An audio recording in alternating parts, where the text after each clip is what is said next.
Hello and welcome to Will You Accept This Rose? I'm everyone's favorite host that's not Chris Harrison, Veronica Gail. Alongside me is Liam Plate and Ashley Stepper. Guys, how are we doing today? I'm doing well. Happy to be back. Happy to talk more about the season of The Bachelor and some of the new girls and everything going on. Yeah, I'm doing good. I'm excited to it's my first time on the show, so I'm excited to talk some Bachelor with you guys. All right, so week 4 gets right underway with 5 new girls in the house, none of them named Jessica Day.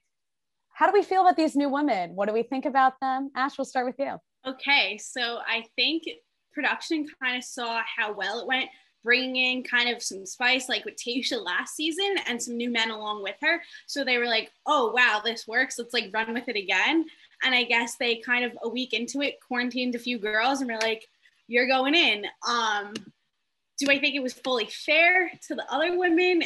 Not necessarily. I think honestly it was most unfair to Matt James to like kind of develop all these relationships for almost a month, and a lot of these have progressed, and we'll talk about that later too, and then be like start fresh with these 5 other people to like kind of be in so many different places.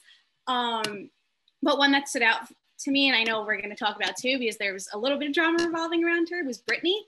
I think she was a little bit bold because I believe she was the one that said, oh, he saved the best for last, and kind of went in for that first kiss, which I guess also for those women, it has to be a little bit intimidating going in, knowing like, okay, well, these other women have been dating him for 3 weeks now, and we're just starting to date. And it's like kind of a fight to be bold and put yourself out there in order to get noticed, I guess, and like make up for lost time, as she said. Yeah, I think definitely it was most unfair to Matt just because, he's going into this thinking that these are the girls that I have to try and build this connection with. And now he's getting thrown into the ringer with all these other girls. And then there's other girls on there that haven't had that much time with Matt already. They kind of were at the bottom and kind of struggled to get time with him. So I think that it was kind of unfair to them too, that, they're already struggling to get time with him with just the OG girls, as they like to call it on the show there. And then with the new girls coming in, I think it was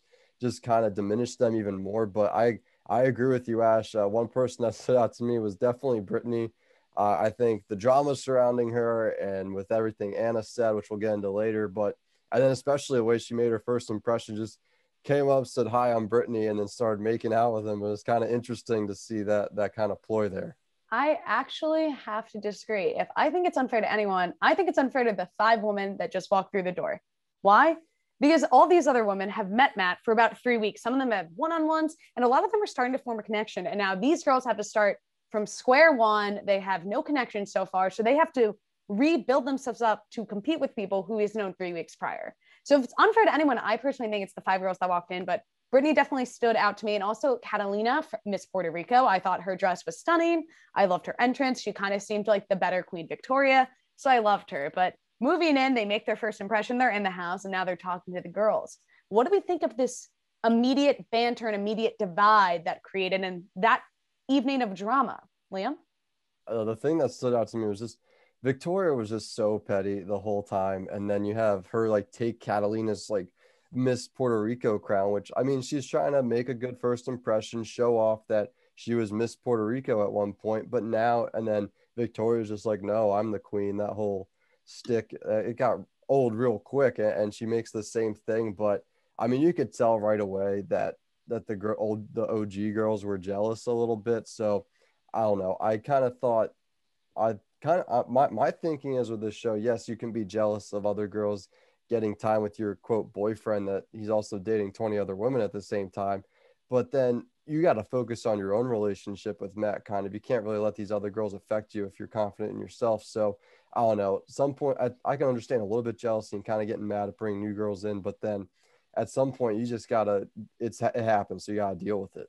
Yeah, I'll completely agree there. I think Matt kind of is not taking the most conventional approach to everything, and we'll talk more about all the drama and his reaction to it, and we have already, that he kind of is anti-drama, whereas I feel like sometimes whether it be The Bachelor or The Bachelorette kind of thrive off of that. I think it was interesting also to see, I guess, the original varsity, whatever you want to call them, girls, that they were originally all against each other. And now that there's this new enemy of the 5 girls, it kind of did bring them together, which I guess was maybe nice to see. Not really fair, a little bit catty there too. And also, I do want to point out Victoria kind of like stirring the drama there. It almost seems like it comes out of insecurity, where the front that she puts on is being so confident. So it kind of contradicts that whole image that she puts out for herself. But I think, yeah, just her whole hand in the drama is a little ridiculous. I have to completely agree. And the drama of that episode just keeps growing and growing. Later in the episode, Anna tells a couple girls that she thinks Brittany, one of the new girls, is in fact an escort. What did we think of this? Do we think Anna handled this properly? Do we think Brittany handled this properly? Ash, what do you think? I don't think she handles it well. I also do think a lot of people compared Anna to Hannah Brown, the old Bachelorette from a few seasons ago, who's so well liked amongst Bachelor Nation. And my thoughts were, this is not very Hannah Brown of you, because Hannah Brown's like, Hannah from Alabama, all nice and sweet and everything. And Anna seemingly was until recently. And then she just like kind of came out of the dark with, I guess, this whole zesty attitude of hers. And I really do, like, as Liam said earlier, in these types of things, I mean, it's easier said than done. And I've said I couldn't imagine myself in this position or on a show like this or environment like this. But you have to be confident in your own relationship, and it's just not a good look at all to like bring these other people down too. Especially, we have to remember they're living together. They're spending more time together than they are with Matt James, these women. So to like kind of try to bring yourself up and then also live with these people, I don't know. I liked Anna before this, and now, I mean, she's gone anyway, so I guess it doesn't matter. But I don't think she handled it the right way. I get what she's trying to say, being concerned for Matt and like if this girl has the right intentions or whatever. But then you don't go and tell all the other women in the house that you're concerned for Matt. You go and tell Matt that you're concerned for him. But then also, I don't know if it was really her place to say anything, because Brittany at this point, she's starting her own relationship with Matt. And I think that if anyone's going to tell it, obviously it's not true that she is an escort, but obviously if she was, and no problem with that, she would have to come up and tell Matt herself that this is what I do. And like, do you still want a relationship with me? She's starting her own relationship with Matt. It wasn't Anna's place to say anything. It should have been Brittany. Obviously it's not true, but then spreading rumors is never good. I personally think Anna should have had a one-on-one conversation with Brittany. That is a conversation those two could have had and been like, hey, this is what I heard. What do you think? And Brittany could have squashed the rumor right there. And if she wasn't sure, then maybe bring it to Matt, but still very unnecessary. I don't think she needed to tell the whole house. I don't think they needed to get involved, but that's how she handled it. So then we get into week 5. Week 5 starts with the rose ceremony. Katie tells Matt about the toxic environment in the house. And this causes Anna to come forward about the whole escort situation. How do we think this whole thing was handled? Katie telling Matt and Anna going home. How did we feel about this, Liam? I mean, I get what Katie's coming from, to kind of let Matt be aware of the situation. And I think Katie was just trying to do the right thing, so Matt knew what was going on. But then the conversation between Matt and Anna, it felt kind of one-sided, that more so Matt was kind of just talking at her a little bit and was just like pretty much like she couldn't like try and redeem herself or anything or give a second chance. And obviously spreading rumors about someone is never good, and words do hurt other people, especially when it can hurt their reputation.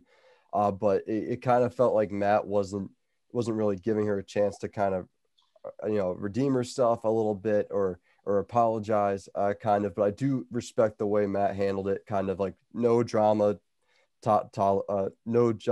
policy, kind of, which I do respect about him. Yeah, I totally agree. I've talked about it before. I definitely respect Matt a lot for kind of kiboshing any drama and just like getting rid of it. Do I think he maybe could have given Anna an opportunity to like speak up?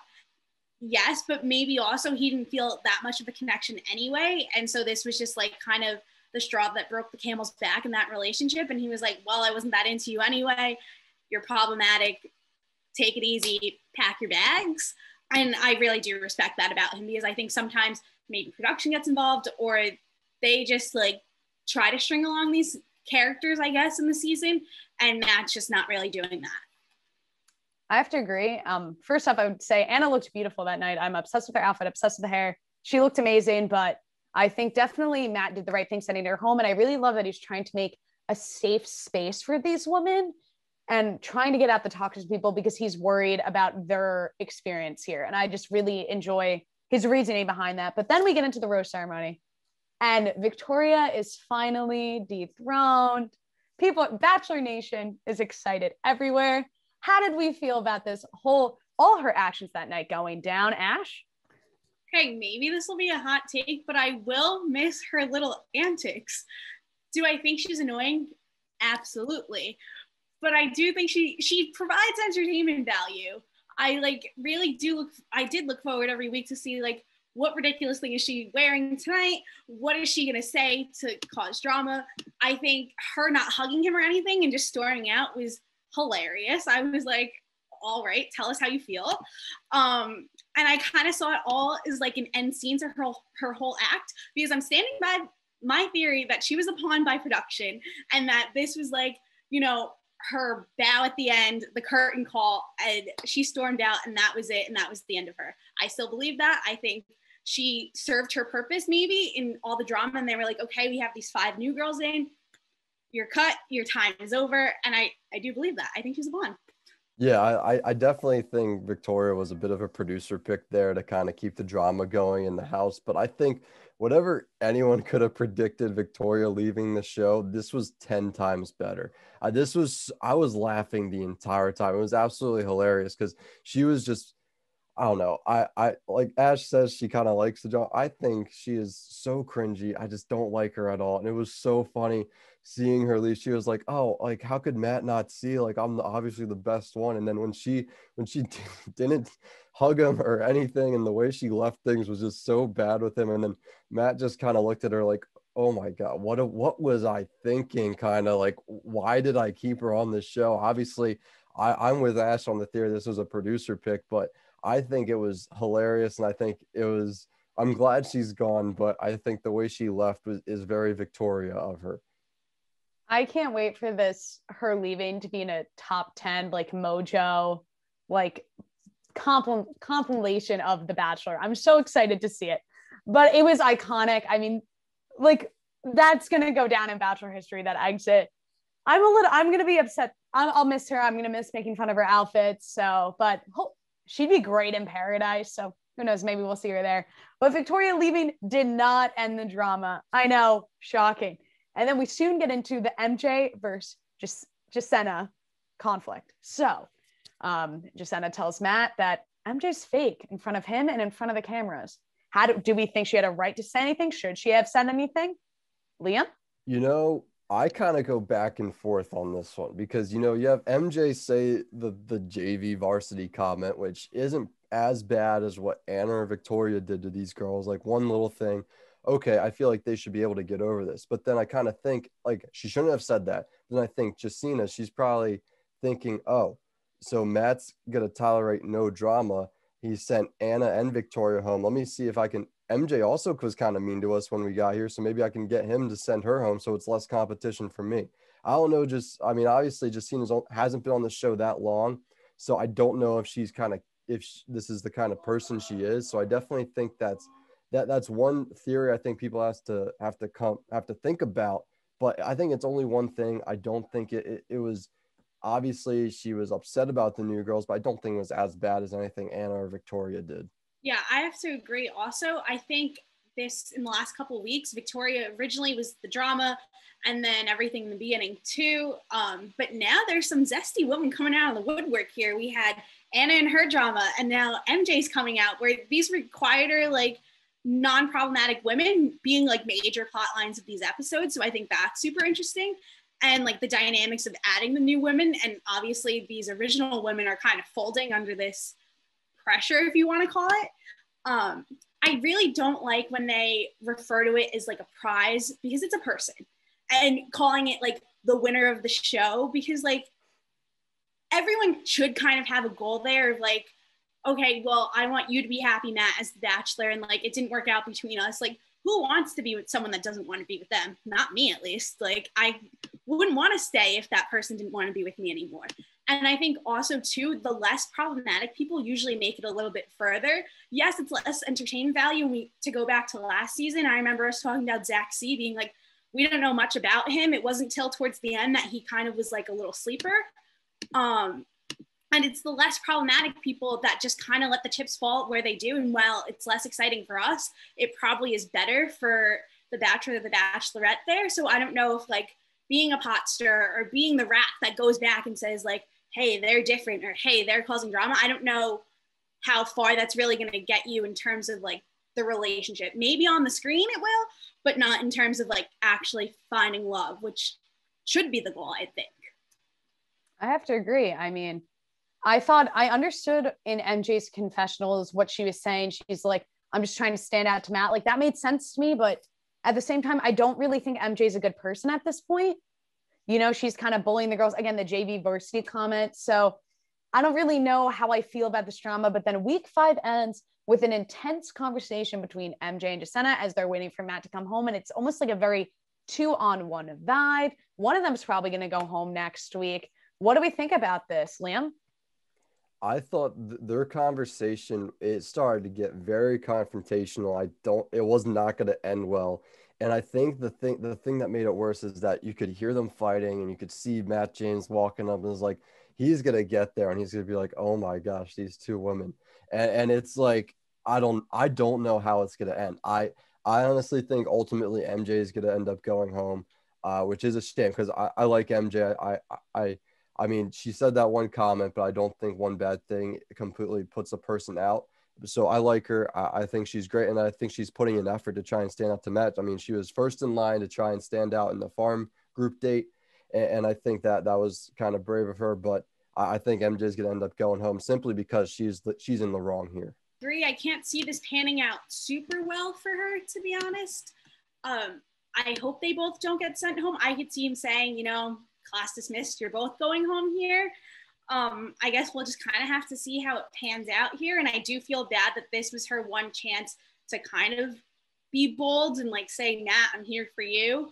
But I also am curious, how long have these new women been here that all this like drama has transpired and this deep of an argument can even happen, that like MJ and Jessenia are going at it? In my head, the new women have been there for like 2 minutes. So like, how long have they been there for all this beef to like even start? I'm just like super curious on that, because like, really, how long can you like, or are they just like meeting each other and deciding that they don't like each other and like, you know, let's just go at it? I'm just curious about that. MJ's getting to the point for me where I think she's a complete loose cannon. Like she's bouncing off the walls. She's cutting people off, just screaming. I just think like at this point, like, I don't think Matt should keep her at all. That's my personal opinion, but we came here for love. Let's take a break from the drama. There were 3 one-on-ones this week. Well, these 2 weeks.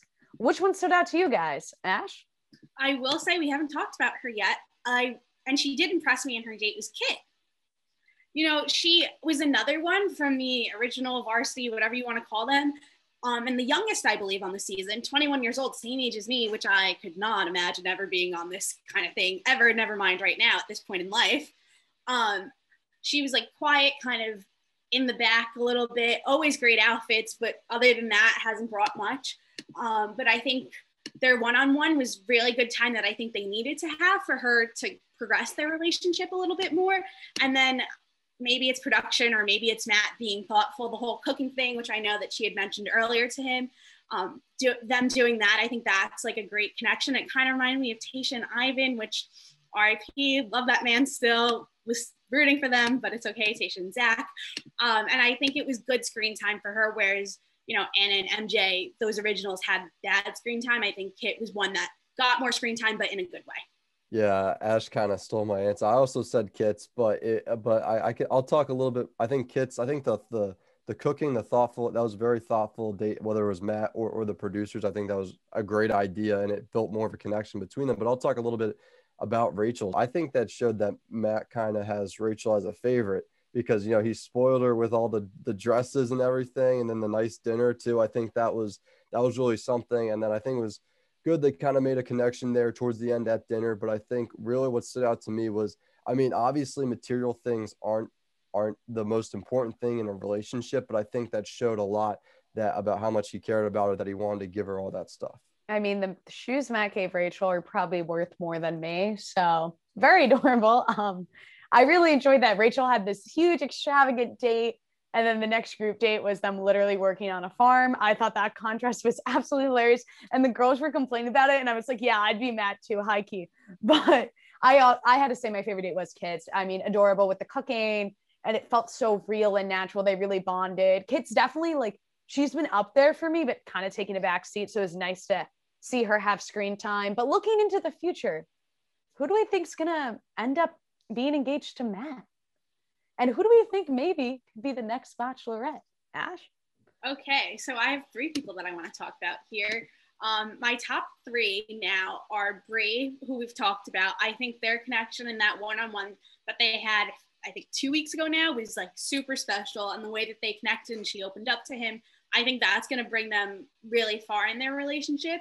I also, from the jump, and as did Matt, loved Abigail because she got the first impression rose and everything. We'll see kind of how it goes. Because I know some people, I think Veronica, you think she's going to be the next Bachelorette. And I would love to see that. And I think they had a really great moment this week when she opened up and was like, like if we get engaged, obviously a family is part of that, hopefully. And the potential that her kids could also be deaf, and that he took it very well and was like, I empathize with you and I understand and everything. And then I also really, really, really like Kit too, especially from that date. The only thing I will say about her is the age difference. I mean, she's more mature than I am. She's 21 years old. She's the youngest on the season. And I think she carries herself really well. And that could come with being a socialite, as she is. But I don't know, at 21 years old, are you that ready for the engagement at the end? So we'll see. I think it's like a 6 or 7 year age gap between them, which isn't too big in the grandest of schemes, but also big enough that at 21 years old, Kit, are you ready to get engaged? So we'll see. Yeah, I think I'm gonna go with I think to end up with Matt, I think I'm gonna go with Rachel just because of the connection they've had so far. And I think that, I mean, obviously both of them say that they're falling for each other at their dinner on their one-on-one. And I think that's it. I think I could see Kit being close second, just because I think that they have a pretty good connection going forward. And like Ash said, she's pretty mature for her age, and that, but the question is, at the end of that, is she ready for engagement at this point in her life? And then looking at who could be the next Bachelorette, I think that I'll agree with Veronica. I could see Abigail being that, or I could also see Katie being the Bachelorette, because they're both mature and they're both kind of level-headed. They know what they want. And then they're both a little bit older too. They're kind of in their later 20s, which I think is what the production team is going for at this point. They tried to bring in Claire, who is an older Bachelorette, and then Matt James, I think he's 27. So like a little trying to stay away from the younger people of like 23, 24, 25, and trying to go 27, 28, 29, that age range. But also one last thing, I just want to shout out Mari, that she went home. It was very low key. She didn't get the justice she deserved. I thought she was a front runner to end up with Matt, but maybe she'll be the Bachelorette next time. But I could definitely see Abigail or Katie, and then I think Rachel will end up with Matt. My personal front runner right now to win is Brie. I think I love Rachel, and I think honestly I could see Brie and Rachel final 2. But I really think for some reason something's telling me Brie, and I still have to stand with Abigail, the next Bachelorette, but asterisk, possibly Katie. I think Katie would be awesome. I have to agree with Liam. Like, she's super mature, like would just be a great person. I think she's kind of fun. But looking at the preview for next week, we got a lot of stuff happening next week. So let's unpack that a little. Liam, what do you think about that preview? I want to know what's happening I think it's the cocktail party, that it just, everything seems so chaotic with the whole group of girls. I forget her name, but the one girl's just going like crazy yelling. I'm just like, what? I want to know what the drama is and what's happening. And I can't wait to find out what it is. I think it's going to be so crazy and so funny and ridiculous as always. But I just want to know what's happening at that point in time. Yeah, I have to agree. Even though I love the drama, I also kind of want to see just a little bit of, I guess there is no normal in Bachelor Nation, but a little bit of normalcy, especially just to get to know these new women a little bit better.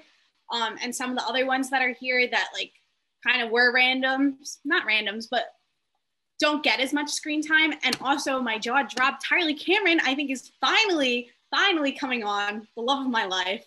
I can't wait to see him. I'm so excited. I have to agree. When I saw Tyler C come on that preview, I screamed so loud that my housemates had to run in my room and be like, what's going on? Like, are you okay? And I'm like, it's just Tyler C. Like, it's fine. Like, that's how excited I am to see him. But Heather coming back in the preview. And I love how they have her like pull up to the gate and like talk to Chris Harrison. Like this was planned. You know what I mean? But that's all the time we have today on Will You Accept This Rose. Thank you, Liam and Ash, for being here. I'm Veronica Gail. We'll see you in 2 weeks.